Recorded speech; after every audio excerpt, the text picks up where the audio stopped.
People have been asking for a while, since the late 90s, for these designs that I made as a kid. So here I am redesigning them. But as I designed them as a kid, it's like it was now, and I had to use two spaces in my brain, two spots in time. So here we go.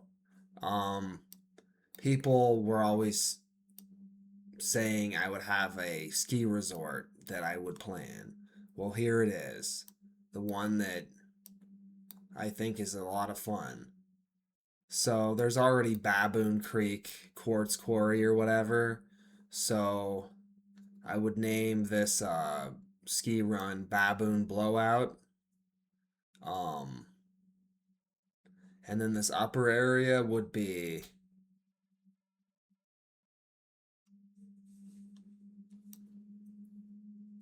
Alder Avalanche, because it's Alder Creek over here. So wherever it's Alder Creek, there would be Alder Avalanche, and then we have, let's see, let me name them off here.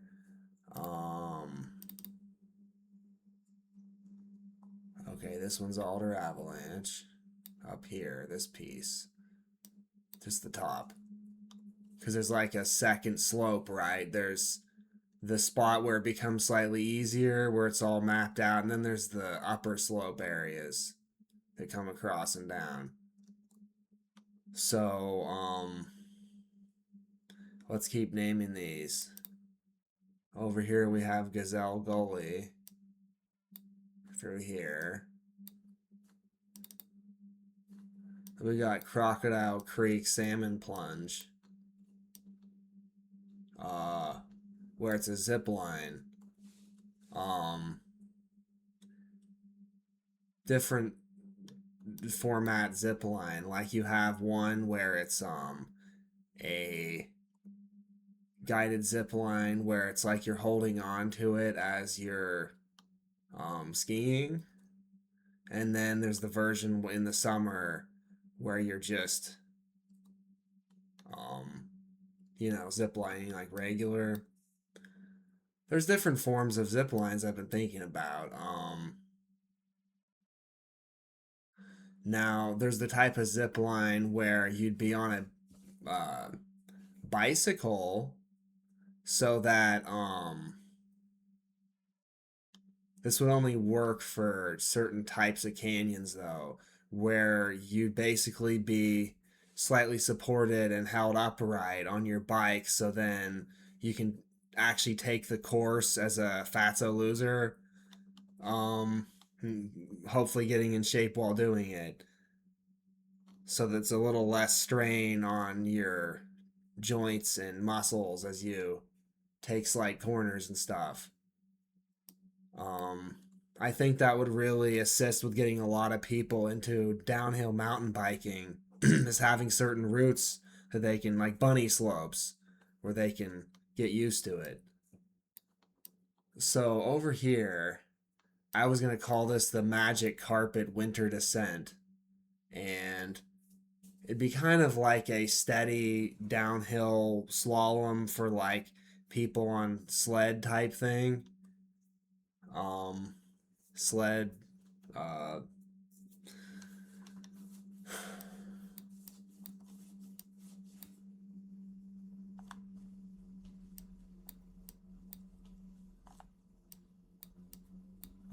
let's see here. So been working on this for a number of hours and my brain hurts. And you'll see why in a second.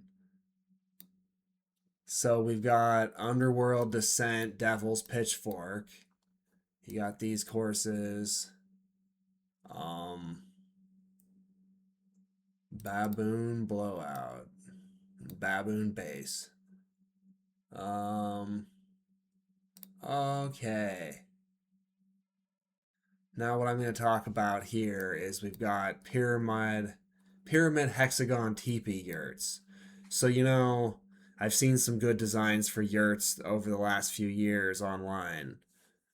But none of them are using the simplified design geometrically that combines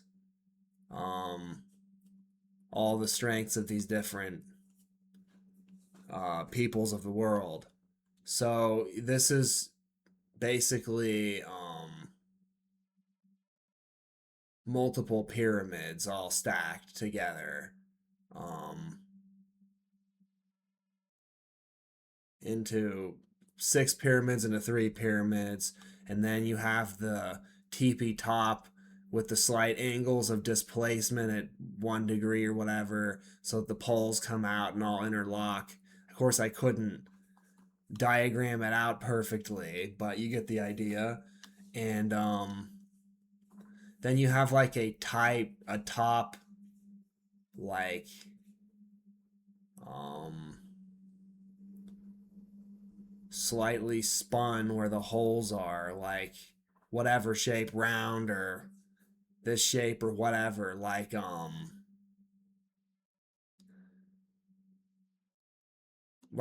think about it like 2 frisbees, and there's holes going through them at angles, and the frisbee, one of them can turn magnetically and lock down so that like there's no air going through, or open back up and be wider. And hell, you could even have a fan on there that's spinning and blowing air in or out of the tent, out preferably, or in during the day, either direction. So you could have magnetic polymer, if you want to get real fancy, that carries light and energy signals. That'll get really cheap soon as tent peg pieces. But ultimately, this would be a kit, like you know how you put together. I was trying to design something like this with Grant a number of years ago, like 3 years ago, and nothing came close to what I came up with here now, the simplicity again of what the original concept is. And then you have these arches here. So the concept is it all folds so that this part that would be up high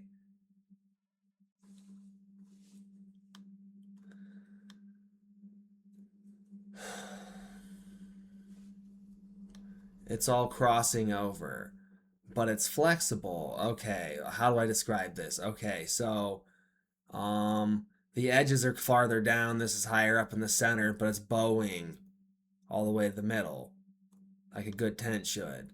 So these purple strips coming up and through um, have to bow outwards based on these dip points. And these dip points, these arrows indicate that there's like those slide joints on all the points here. So then you would have like a motor piece here that would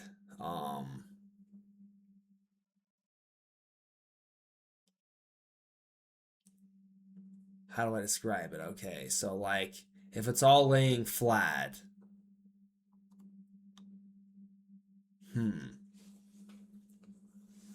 anyways, this and the other thing I'm working on is a slight work in progress. It's hard to describe, it's hard to lay it out, but you already see how, because these purple points have to bend and over and under these points that are flexing out on the other side, then it creates these strut points. And then up here, that where these crisscross, this is also crisscrossing and creating strength point up here. So no matter how the wind shakes this at any point, it will hold its shape, be locked in. And then the these purple rods, right? They have to bend and go underneath these blue ones that are bending up like this from the base all the way up to near the middle. So in that way, it's bent out in out, and it altogether curve that's angles supporting each other, so that this purple poles to the center top are all bent by the time they get here, and it creates a nice little rounded top. As for how it all slides and comes together geometrically, you're gonna have to use a 3D graph imaging, lay it out, and actually design it fully rather than the just brief diagram sketch here. Whew, I'm talking too fast. Okay. So the other part to this, that's kind of cool. I just noticed it looks like a wolf paw with claws or something, bear or wolf or something. And then that's the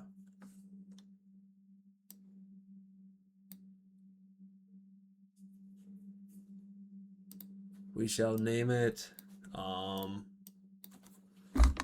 Lion Paw Lagoon. Oh yeah.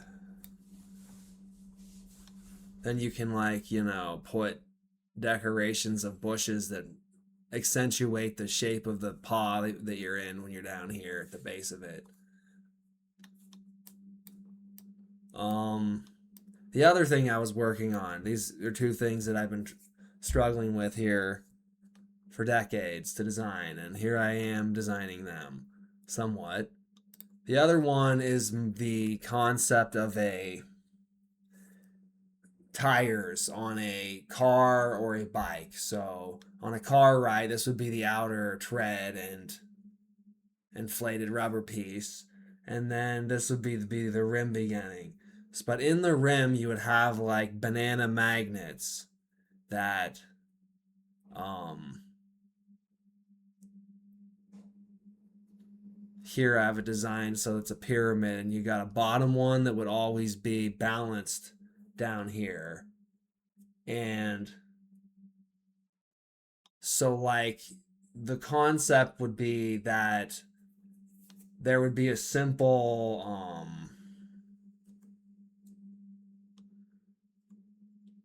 as part of the hubcaps, the covers, they would be spinning fans, right? And they would be interacting with the wind as you go at whatever speed. And then they would be hitting the magnets um, and creating, torque energy and resistance if you want it, when you use the brakes.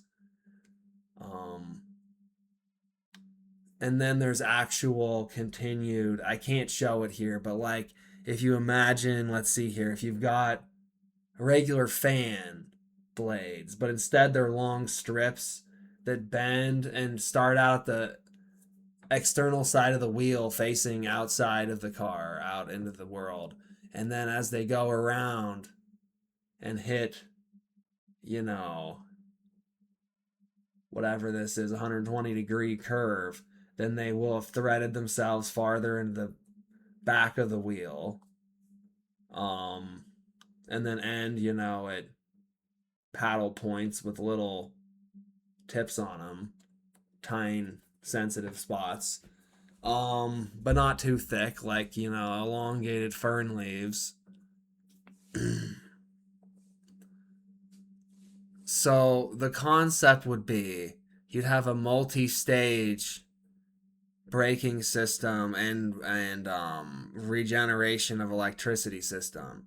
So the outer um, hubcaps would build up momentum from air movement as you go along, as it pulls in through the threads beneath. And then, much like how I was describing the previous design for the top cap on this, with the like twisting in all directions to tighten down, like two frisbees coming together. So full on, like the whole frisbee shape, either side coming together into a enclosed sealed area. So here it would be like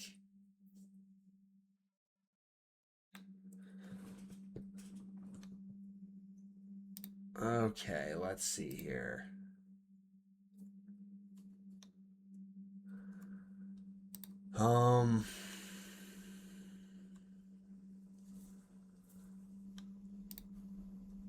So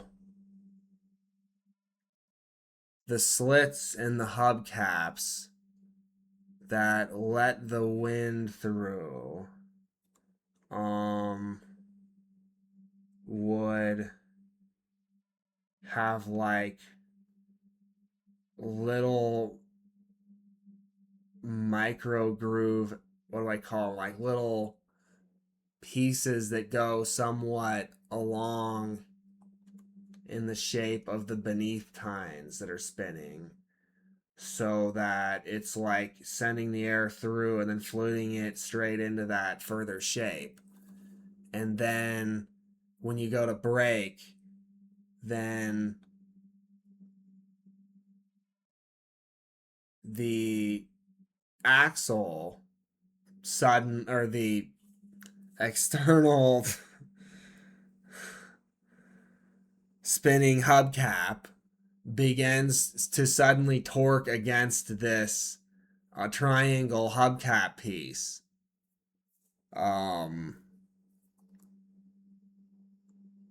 Like it locks in with this piece, triangle piece, and then the whole thing is spinning, and then it's generating the green as copper, regular electrical generation spin cage.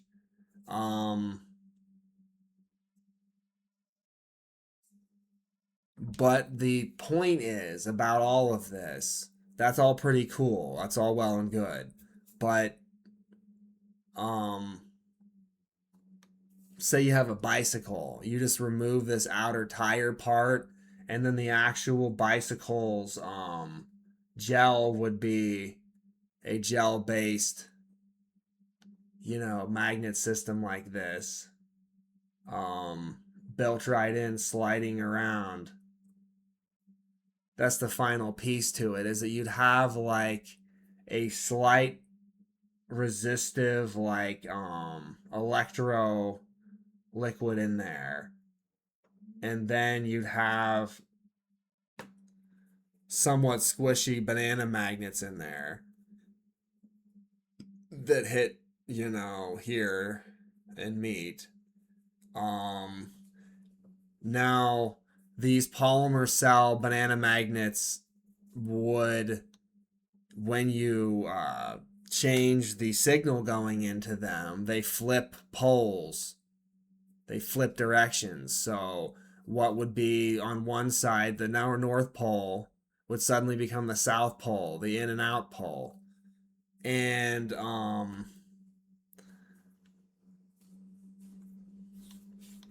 when you have a free floating, okay,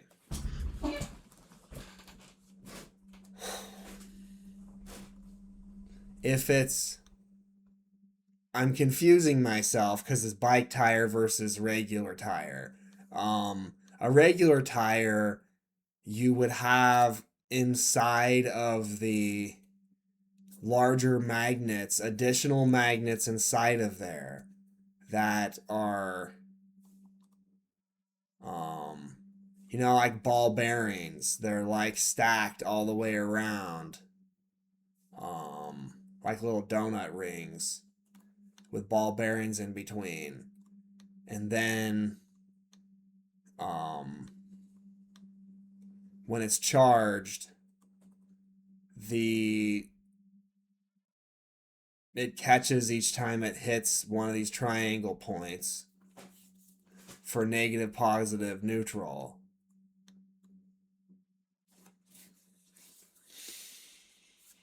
Oh.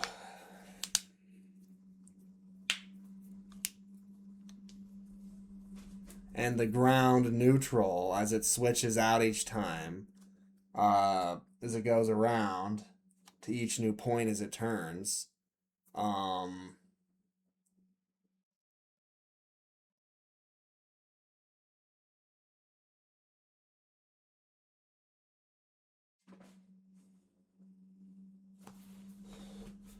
I'm trying to think too far ahead.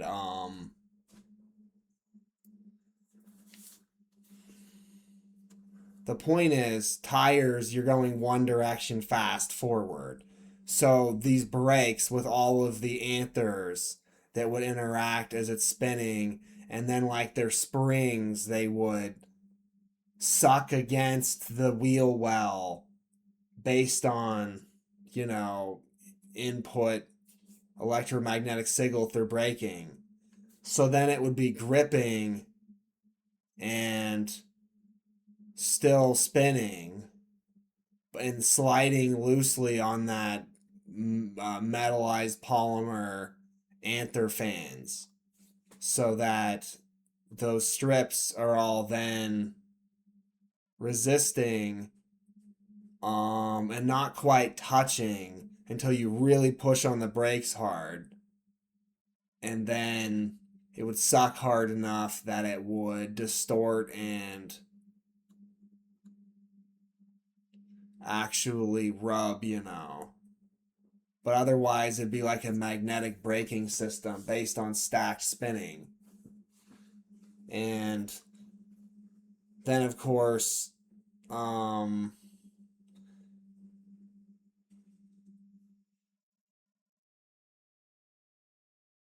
you would have the like laser air fracking to break particles, so that when you brake on your car, then there's lasers fired inside the axles back here, and then the pressurized air that's like also going into a piston in there to increase because I noticed when I got in an accident recently, you brake, then you're sliding along the suddenly way too slick blacktop with the little sparks, the little chip seal stuff put on top, but you're kind of coat floating over it because it's not actual rubber, the wheels, it's made from oil. So oil is slick no matter how they prepare it to grip. And so that's another stupid thing about the current modern setup still of cars. So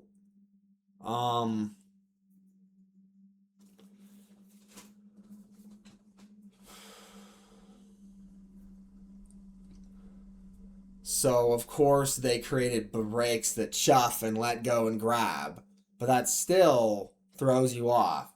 Because then you're braking and then you say, oh, well, I'm still going to hit whatever, so I need to turn to avoid it.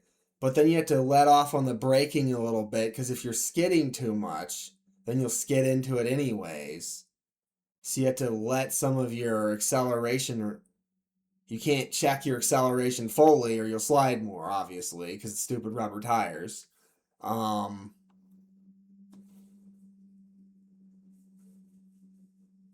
in this circumstance, the pressure and the magnetic pressure and the air pressure would create like I don't know, a sort of pressurized um when a car goes off a jump and it shocks, it lands and all the shocks bend inward and down a little, or that's one of the ways they do it. Well, like the actual cars, how the wheels are on the axles should be somewhat hollow and have that pressurized air pistons in there, with then of course the lasers to um normally shoot it through a mirror area in there when it's not piston braking, and kind of like everything would be mirrored. So then as the laser comes out from inside and hits in here, it'd be spinning on these little like diamond spoke pieces, and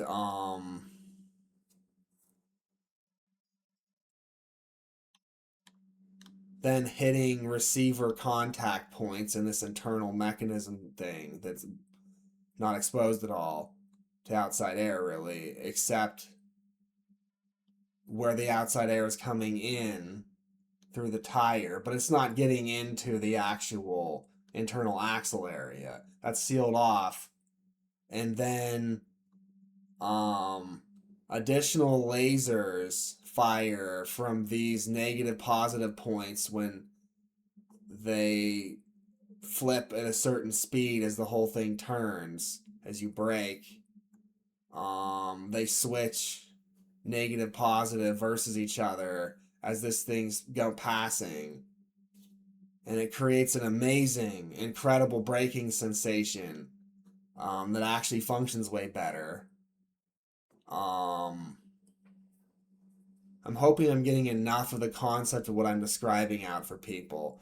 And then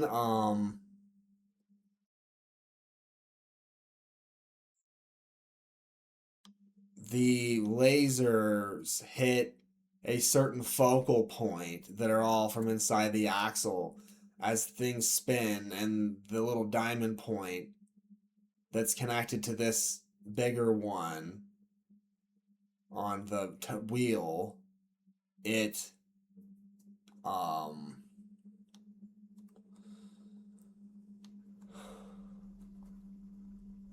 me make a little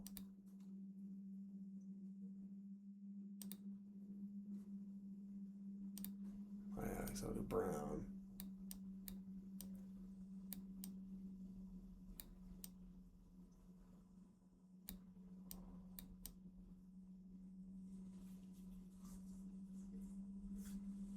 So you got, this direction, right? But now you have to have interlacing, right, to make this function. So you have to take another pyramid that's red, and then you have to make it the same as this one. Right, okay. Then you flip it vertically.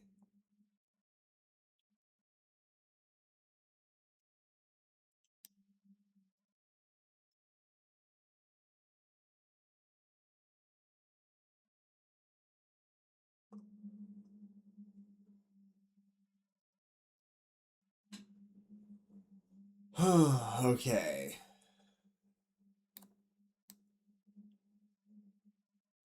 Make it fit perfectly. I'll just, whatever, you get the point. So it's fitting into that green zone.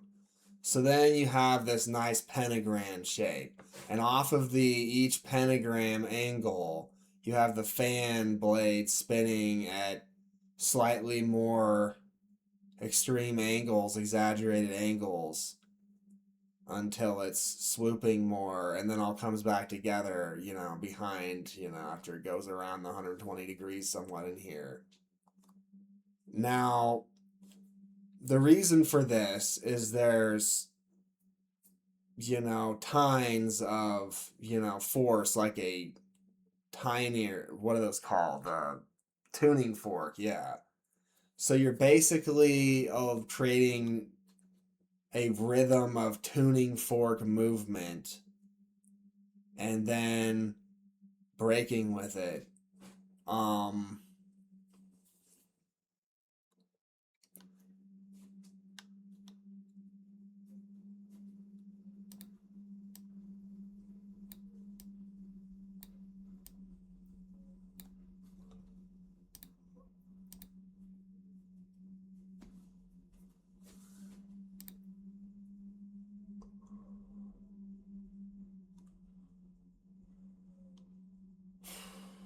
So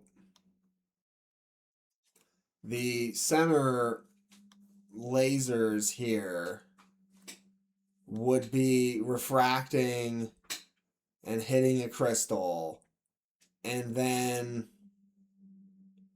bouncing at all angles. I could add 2 more on the top and bottom and do a little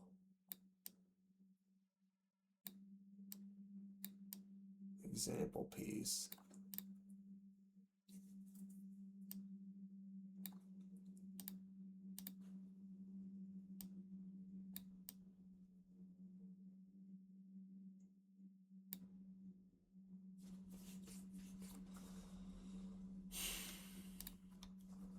So the lasers have to be accounting for the 3D geometrics of the shape.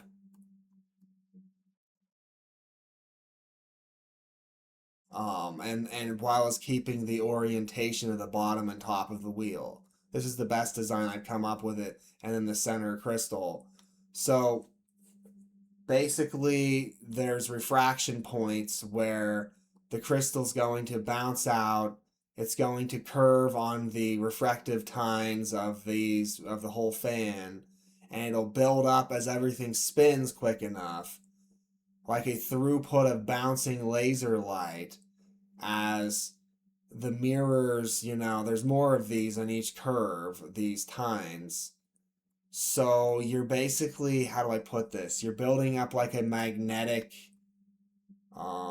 with the gel batteries that are magnetized. You're building up a charge, a plasma charge, right? Trying to explain how plasma braking and acceleration principles and electrical generation function. So then these lasers,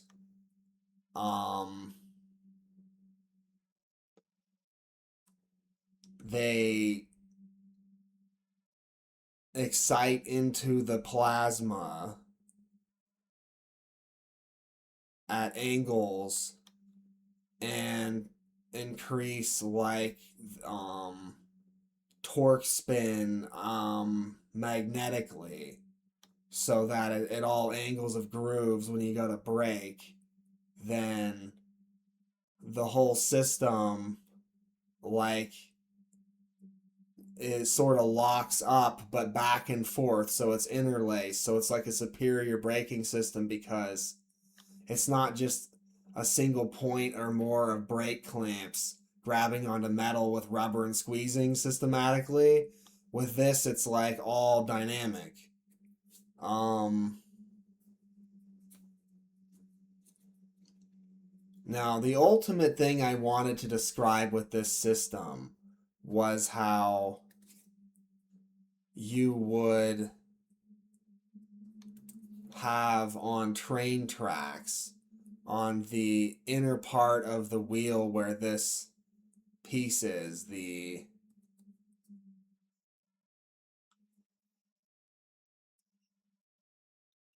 well, you do inner and outer. Well, as the tire's driving along on a train track, um, on the outer part of the gravel where they don't have it built for, it's not a road, but it could be. Instead, they just have big chunks of gravel usually. I've seen areas though where it's like a road and trucks can drive along with attached rail guides. So what I'm saying is, this is my design for, like I was saying, I'd have those pop can shaped buses that are magnetic, electrical, fancy new designs of the future. Well, the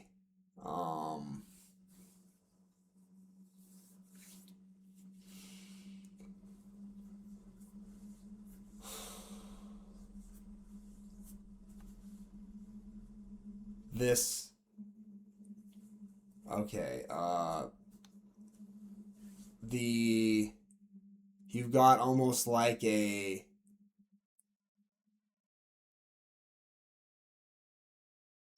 if the rail is however far off the ground and the tire's down here, well, this creates a point of negative and positive contact with the correct fluting from the tires. You know how I said the tire has all that air fluting and spinning through? Well, train tracks below the top knob piece, they get thinner, right? And that area isn't quite as important. It's just a flat zone. But I'm saying with this design, you would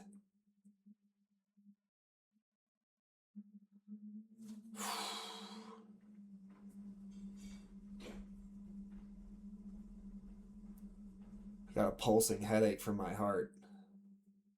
Um,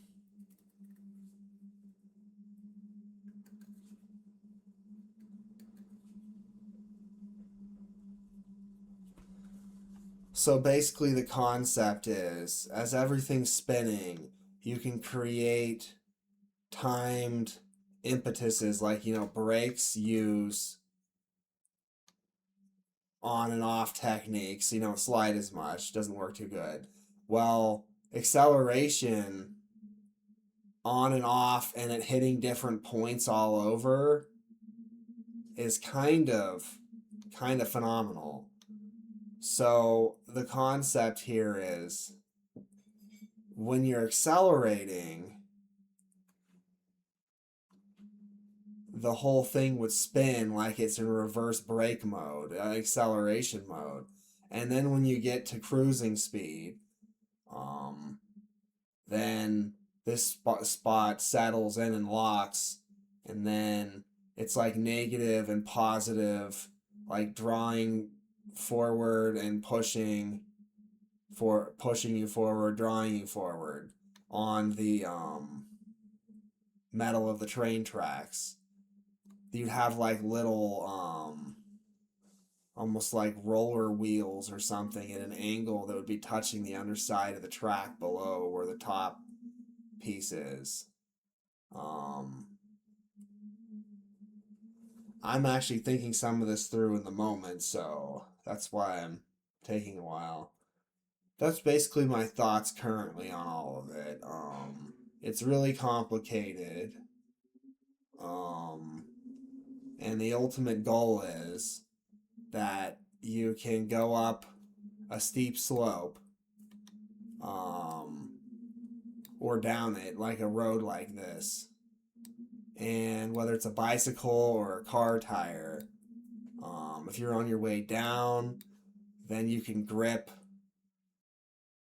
the rail and you can like have way greater control and better return on electric generation on your electric car going down the hill, because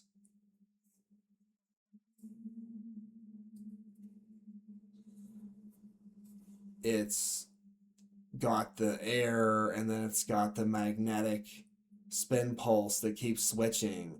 So like it's braking a tiny bit as the triangle spins around each time, on and off.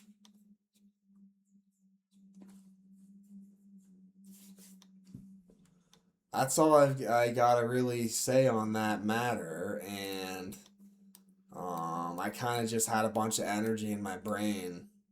I wasn't able to use it physically. My tailbone's still healing, so then all the energy gets trapped in my brain and I start inventing things.